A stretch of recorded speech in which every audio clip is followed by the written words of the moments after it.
So Larry, we've completed our needs analysis with our contractor. We know we need a new furnace.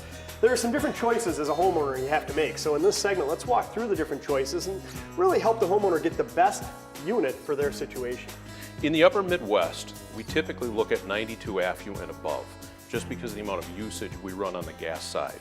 So let's take a look at this. Our base model is 92 AFU, and it uses a PSC motor, which is an AC drive motor that consumes electricity. So what that represents is for every dollar of fuel I put through this, 92 cents of every dollar is converted into true heat that's going to go into the home. Okay, so really the industry has evolved. I mean, it wasn't too many years ago, 92% was really the top of the spectrum. You're saying it goes all the way up to almost what, 98, 90? 98 and a half now is on our top model. But you also mentioned electricity. With a gas-fired furnace, I really wasn't thinking that there were electrical costs. And that's the thing that consumers today have to be aware of.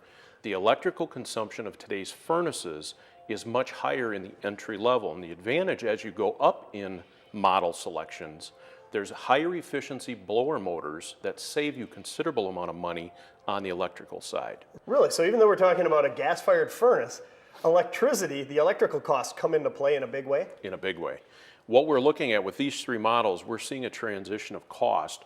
Running this furnace, you're going to be somewhere around $500 a year in electrical, up to $700, depending on its size. Wow. Whereas when we go up to the high tier, you're in the $50 to $100 per year. That's a huge cost savings, and I suppose a lot of that comes into play, the cost per kilowatt. I mean, I'm at like 14 cents, I think, with my utility. Some of them are down 8, 7 cents, but regardless of that, it's a huge electrical cost. And really, looking at the future, it's probably going to be even more expensive down the road. Yes, exactly what you said. 7 cents many years ago, now we're at 14. What's it going to be like another 5 or 10 years from now? Okay, so there's a large electrical cost to operating this. Even though it costs less up front, I take it, you have to take that into consideration when selecting a unit. Yes.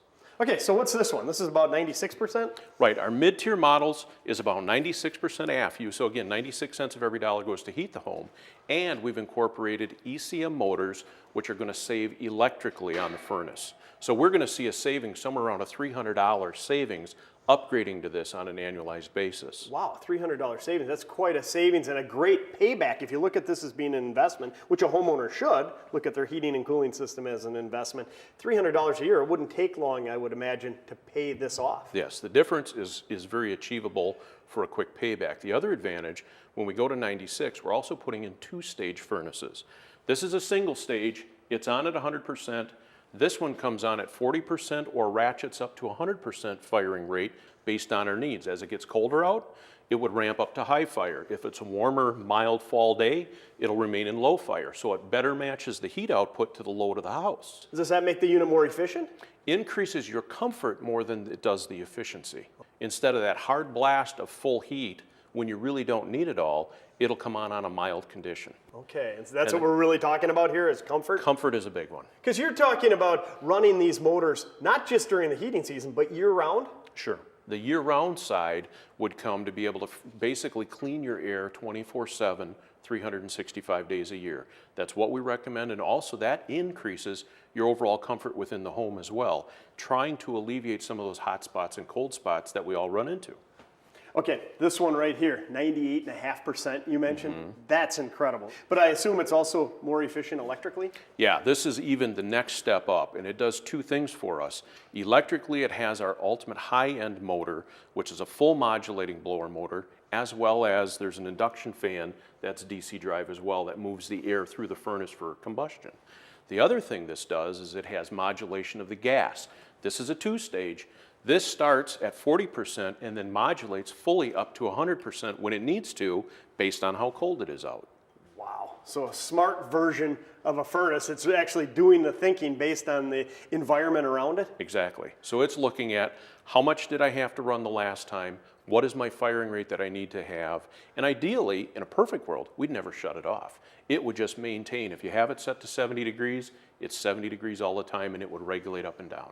Consumers, though, have a perception it's costing them a lot of money in doing so. In reality, that's not the case. And how much would this cost to operate over The nice thing with this one is with the higher efficiency blower motors, you're going to see a saving somewhere between $300 to $500 from the ones we first talked about. Oh, really? So I assume that these cost more as you go up. Right.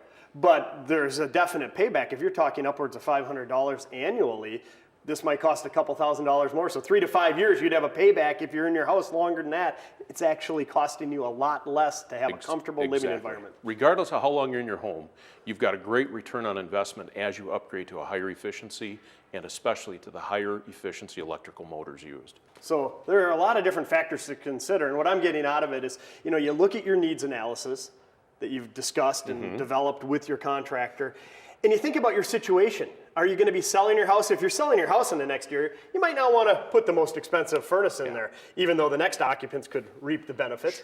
But, if it's me, judging by the paybacks, 3, 4, 5 years down the road, I could go top of the line furnace.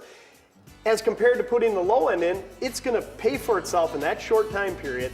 And then after that, I'm just reaping the benefits of indoor air quality, indoor air comfort, and a lot less operating costs down the road. Exactly. With today's return on investment, it really makes sense if you're going to be in your home for any length of time. The higher efficiency and the more electrical efficiency you can purchase, the better off you're going to be for the long haul.